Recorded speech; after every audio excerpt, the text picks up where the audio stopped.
الحمد للہ رب العالمین، الصلاۃ والسلام علی خاتم النبیین وعلی آلہ وصحبہ اجمعین، اما بعد فاعوذ باللہ من الشیطان الرجیم، بسم اللہ الرحمن الرحیم۔ قال اللہ تعالی فی سورۃ النحل: وَإِنَّ لَكُمْ فِي الْأَنْعَامِ لَعِبْرَةً نسقيكم مما في بطونه من بين فرث ودم لبنا خالصا سائغا للشاربين ومن ثمرات النخيل والأعناب تتخذون منه سكرا ورزقا حسنا إن في ذلك لآية لقوم يعقلون۔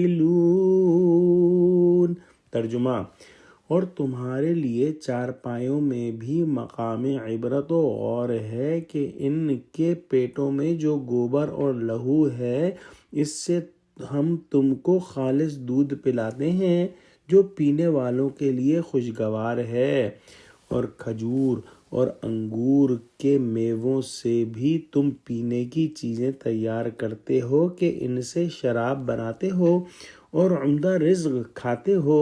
جو لوگ سمجھ رکھتے ہیں ان کے لیے ان چیزوں میں قدرت خدا کی نشانی ہے، یعنی اونٹ، گائے، بھینس، بکری وغیرہ جانور جو ہیں وہ گھاس چارہ کھاتے ہیں، وہ پیٹ میں پہنچ کر تین چیزوں کی طرف مستحیل ہو جاتا ہے۔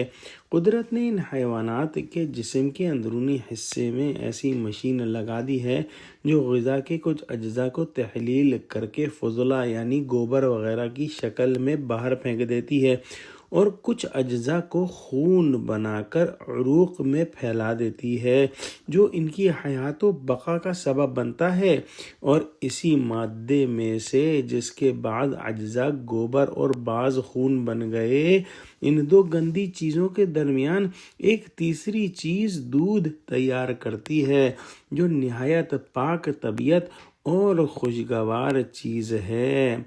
پہلے کتاب اتارنے کی مناسبت سے پانی اتارنے کا ذکر فرمایا تھا۔ ان آیات میں پانی کی مناسبت سے باقی انواع مشروبات کا تذکرہ ہوا ہے، یعنی دودھ، شراب، نبید اور شہد وغیرہ۔ ایک دوسرے موقع پر جہاں جنت کی نہروں کا ذکر آیا ہے، مشروبات کی یہی چار قسمیں مذکور ہوئی ہیں۔ فرمایا: فیہا انہار من ماء غیر آسن وانہار من لبن لم یتغیر طعمہ وانہار من خمر لذۃ للشاربین وانہار من عسل مصفی۔ انشاءاللہ یہ ہم سورہ محمد کے اندر پڑھیں گے۔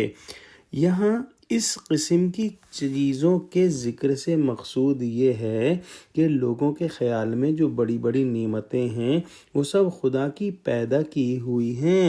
پھر تعجب ہے کہ آدمی کس طرح منعم حقیقی کے احسانات بھلا کر دوسری چیزوں کا غلام بن جاتا ہے۔ گویا شرک کے رد کی طرف اشارہ ہوا، اور یہ بھی کہ جس طرح تمہاری جسمانی زندگی کے لیے خدا نے طرح طرح کے انتظامات اور مناسب سامان کیے ہیں، ضرور ہے کہ روحانی زندگی اور باطنی ترقی کے وسائل اور ذرائع بھی کافی مقدار میں مہیا کیے ہوں گے۔ الحمدللہ ہمارے اپنے فارم میں دودھ والی گائے ہے، اور جب میں اس کا دودھ نکالتا ہوں مشین کے ذریعے تو مجھ کو یہی خیال آتا ہے کہ کس طرح اللہ سبحانہ وتعالی نے یہاں پر یہ دودھ پیدا فرما دیا ہے۔ دودھ دوہنے کے دوران کبھی کبھار گائے گوبر خارج کرتی ہے تو اندازہ ہوتا ہے کہ ایک ہی غذا سے کہاں گوبر اور کہاں یہ پاکیزہ دودھ۔ دعا کرتے ہیں کہ اللہ سبحانہ وتعالی ہم کو قرآن کا فہم عطا فرما۔ آمین۔ وآخر دعوانا الحمد للہ رب العالمین۔ السلام علیکم ورحمۃ اللہ وبرکاتہ۔